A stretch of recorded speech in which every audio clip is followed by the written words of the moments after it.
अस्सलाम वालेकुम। मैं तुहाडा अपना वीरा काजी हसनैन राई उभरता पंजाब चैनल की स्क्रीन ते पिंडां दा माहौल असी पंजाबी कल्चर पंजाब की अपनी सकाफत दिन ब दिन भुलते जा रहे हैं। मैं इस टाइम मुरब्बे बैठा हाँ तो मैं अपने पंजाब वास्ते अपने कल्चर वास्ते कुछ कि दस सजना कैवें भुल जाइए, दस सजना कैवें भुल जाइए इन्हां पिंडां थावां नूं, देसी रीत रवाजां नूं ते हीरे वर्गियां मावां नूं कैवें भुल जाइए।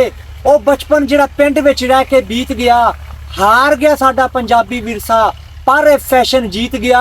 निक्के निक्के हुंदे सी मां ने ठोना कण तो फड़ के जी, लै ओ पुत्रा कायदा आ मसीतों पढ़ के घर नूं मुड़ना। मां ने दुध मधानी फेर लेनी, बही रोटी मक्खनी लस्सी उत्तों होर देनी। पिंड विच एक स्कूल हुंदा सी जिथे पढ़न लई जांदे सां, पिंड विच एक स्कूल हुंदा सी जिथे पढ़न लई जांदे सां।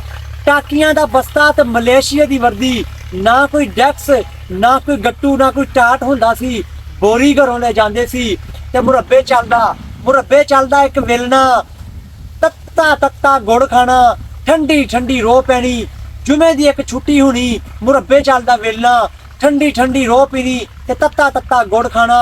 बाप दी उंगली फड़ के जेरे मेले वेख ले जी, टब्बरां दा इत्तफाक नहीं मुड़ना, जो कट्ठे बह के चुल्ले सेक ले जी, शहर वसींदिया सजना बड़ा ही करम रब दा है, शहर वसींदिया सजना बड़ा ही करम रब दा है।